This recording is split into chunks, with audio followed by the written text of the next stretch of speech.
오늘 본문은 야고보서 3장 13절에서 18절까지 말씀입니다. 너희 중에 지혜와 총명이 있는 자가 누구냐? 그는 선행으로 말미암아 지혜의 온유함으로 그 행함을 보일지니라. 그러나 너희 마음속에 독한 시기와 다툼이 있으면 자랑하지 말라. 진리를 거슬러 거짓말하지 말라.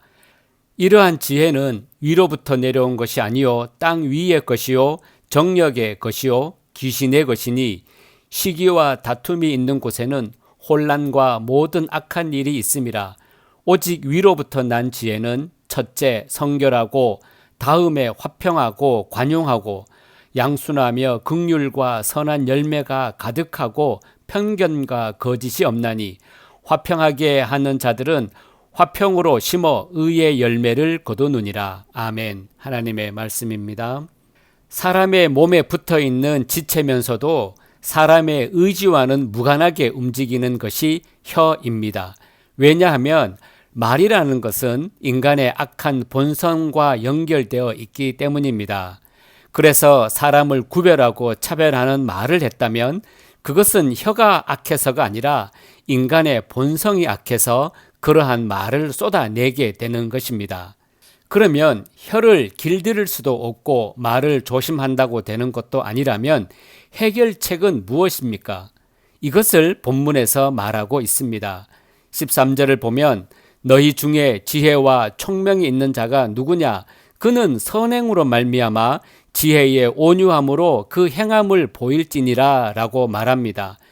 지혜와 총명이 있는 자가 누구냐고 묻는 것은 지혜와 총명이 있다고 여기는 자가 누구냐라는 뜻입니다.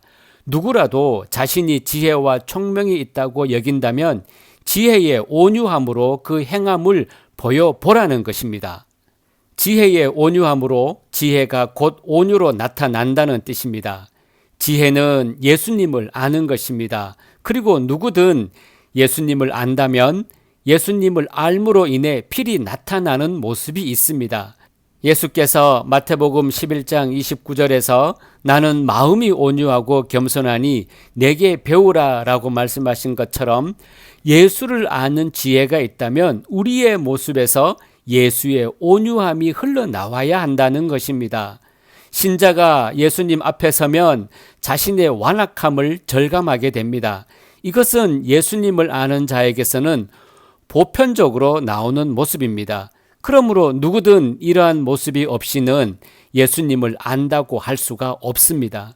신자가 예수님 앞에 선다면 참으로 놀랍고 무한하신 하나님의 사랑에 무릎을 꿇게 됩니다. 그리고 나의 사랑 없음을 보게 됩니다. 사랑으로 여겼던 모든 것이 하나님의 사랑에 비하면 아무것도 아님을 알게 됩니다. 그리고 감히 자신의 사랑을 말할 수 없게 됩니다. 하나님을 사랑하기는커녕 나 중심으로 살아가는 허물만 보게 될 뿐입니다. 이처럼 예수님의 십자가 희생 앞에서는 우리는 의가 없다는 것이 드러납니다. 이사야 선지자가 말씀하신 것처럼 우리의 의는 다 더러운 옷 같다라는 고백을 하게 되는 것입니다. 그래서 예수님을 아는 자는 자신의 완악함을 절감하면서 그리스도의 은혜에 감사하게 됩니다. 이러한 지혜는 절대로 세상의 것에 가치를 두지 않게 합니다. 사도 바울처럼 세상의 모든 것을 배설물로 여길 뿐입니다. 부자라는 것, 가난하다는 것이 십자가 앞에서는 아무런 의미가 없는 것임을 알게 합니다. 이것이 지혜의 온유함입니다. 그러므로 지혜의 온유함이 있는 신자에게는 사람을 구별하고 차별하는 것이 없습니다. 그래서 야고보가 지혜의 온유함을 보이라고 말하는 것은 스스로 지혜 있다고 하고 총명하다고 하는 사람들에게서 나타나는 차별이 곧 그들 스스로 지혜가 없고 총명이 없음을 보여주는 것임을 언급하는 것입니다. 말은 마음에서 나옵니다. 그런데 사람의 마음은 선하지 않습니다. 온갖 악으로 가득한 것이 사람의 마음입니다. 그래서 사람의 말이 사람을 찌르기도 하고 피 흘리기도 하고 죽이기도 하는 것입니다. 세상에 말을 부드럽게 하는 사람은 많습니다. 그러나 아무리 말을 부드럽게 한다고 해도 그것을 지혜의 온유함이라고 말하지 않습니다.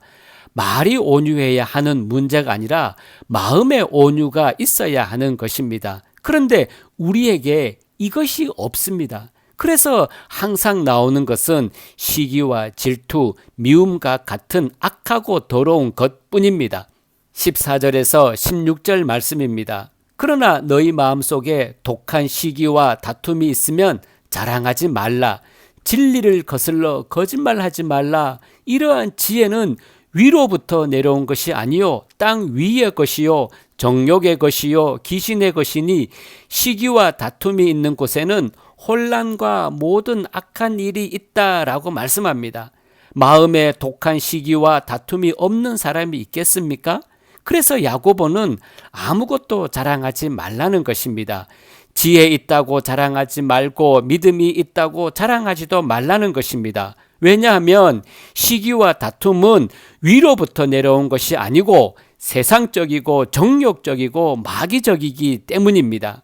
이처럼 마귀가 주는 지혜는 항상 자신의 잘남을 드러내는 쪽으로 나아갈 뿐입니다. 그리고 시기와 다툼을 만들어낼 뿐입니다. 반면에 17절, 18절에서 오직 위로부터 난 지혜는 첫째 성결하고 다음에 화평하고 관용하고 양순하며 긍휼과 선한 열매가 가득하고 편견과 거짓이 없나니 화평하게 하는 자들은 화평으로 심어 의의 열매를 거둔다라고 말하는 것처럼 위로부터 난 지혜는 성결, 화평, 관용, 양순, 긍휼, 선한 열매가 가득하고 편견과 거짓이 없습니다. 이처럼 세상이 주는 지혜와 위로부터 난 지혜는 나타나는 것이 다릅니다. 그러면 여러분은 과연 어떤 지혜를 사모하겠습니까? 좋은 것은 위로부터 온다고 했습니다. 위로부터 난 지혜가 가장 좋은 것입니다. 신자가 이것을 알고 하늘의 것, 즉 성결과 화평과 관용과 양순 등을 맛보며 살기를 소원해야 하는데 우리는 여전히 세상의 것을 좋아합니다. 자기가 중심이 되고 싶고 자신을 나타내고 자기를 자랑하고 싶어 합니다. 이것이 세상적이고 정욕적이고 마귀적인 지혜이며 이러한 지혜로 인해서 시기와 다툼 등 요란함만 있게 되는 것입니다. 이것을 보면 야고보가 말하는 것은 위의 것을 구하라는 것임을 알 수가 있습니다. 단순히 천국을 구하라는 것이 아니라 세상에는 희망 둘 것이 전혀 없음을 절감하고 모든 소망을 하늘에 두라는 것입니다. 이러한 믿음이 흔들림이 없는 것입니다. 자신이 의지할 분은 하나님 뿐이시며 예수 그리스도만이 소망임을 끝없이 고백해야 합니다. 그리고 위의 것만 구하며 살아야 합니다. 좋은 것은 땅에 있지 않고 하늘에 있습니다. 그렇다면 여러분의 마음이 어디를 향해야 하겠습니까? 하늘을 향하는 것이 마땅합니다. 만약 여전히 마음이 땅을 향해 있다면 그것은 하늘의 좋은 것을 소망하지 않는다는 증거입니다. 그리고 그것은 아직 세상의 현실을 깨닫지 못했다는 증거이기도 합니다. 그런 사람에게서 나올 것은 시기와 다툼과 요란함만 있게 될 뿐입니다. 부디 위의 것만 바라보며 위로부터 난 지혜만 구하며 살아가시기를 존귀하신 주님의 이름으로 축복합니다.